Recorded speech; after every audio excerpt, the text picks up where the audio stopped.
Chair now recognizes Ms. Salazar. Thank you, Chairman, and thank you, Ms. Assistant Secretary Barbara Leaf, for your service, and Mrs. Dana Stroll for being here and answering our questions. You know, I represent the city of Miami, the chairman of the Subcommittee on the Western Hemisphere, and I have a few questions to you about Colombia and Cuba. This picture over here shows the Cuban ambassador to Lebanon. His name is Jorge Leon Cruz, meeting with Ahmed Abdel Hadid, who is the Hamas representative in Lebanon, and with Abdul Hamed, who is the head of political and media relations for Hamas in Lebanon. So, to cut right to the chase, what do you think could be the purpose of this meeting? Why is the Cuban ambassador meeting with a representative of such high standing for Hamas in Lebanon? Congresswoman, it doesn't look good to me. I can't imagine what legitimate purpose there would be in meeting with a terrorist organization's representative. So I agree with you that I'm sure that nothing good is coming out of this meeting. The only thing we could think of is that maybe the Cuban regime is inviting some Hamas operatives to come to Havana, Havana is only 90 miles away from my house, meaning my community, the city of Miami. Do you have any info about that? I do not personally, but I'd be happy to look into it and come back to you on it. Please do. Cuba is in the list of countries that sponsor terrorism. And we know that the Biden administration has been thinking, or some of the representatives of the Biden administration they have been within the State Department. They have been talking about the possibility of removing Cuba from that list of states that sponsor terrorism. Could you send the message to your colleagues that maybe after something like this, Cuba should remain on that list? I'd be happy to take that back. And what do you think about that?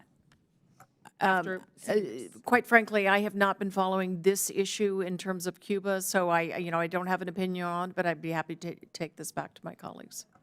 All right. Now let's go to Colombia. Let me go to the other one.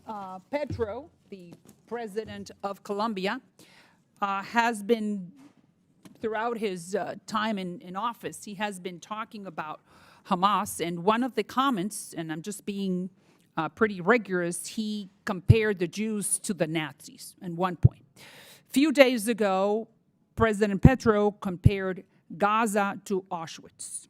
A few weeks ago, he recalled the Colombian ambassador in Israel. So the question is, how does the State Department categorize, interprets these comments, actions from the Colombian president? Well, I can speak to it here in the sense that this is obviously an appalling set of comparisons. Misusing misusing the notion of the Holocaust to compare it to what is going on right now is really beyond the pale. You know, the State Department has treated the president of Colombia with a lot of deference, and so has the White House. So I just want to hear your comments and your opinions. What would you be sending back? What message would you be sending back to the State Department, to the rest of the State Department, and to the White House about the actions and the words of the actual president of Colombia? Well, this is the first I've been made aware of this, Congresswoman, and I am happy to take this back. But, you know, I think that the State Department should be, and someone in your position should be aware and knowledgeable of what's happening in our backyard. Well,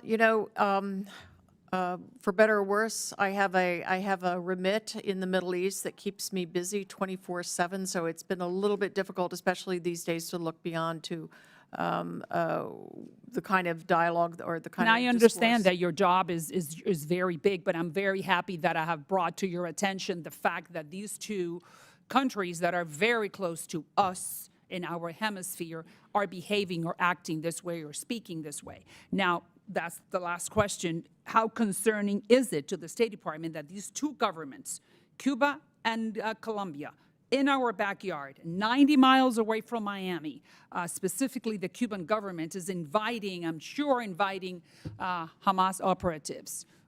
to our hemisphere? How concerning? I would certainly be concerned if they were inviting Hamas operatives to our hemisphere, and that's certainly something we'll look into it. And I would like for you very much to get back to us and tell us if you have any type of information, if any Hamas personnel or combatants have crossed to this hemisphere, meaning invited to Havana or to more to Havana than probably any other country. Could I count on that? You can count on that. Thank you, Madam. I yield back.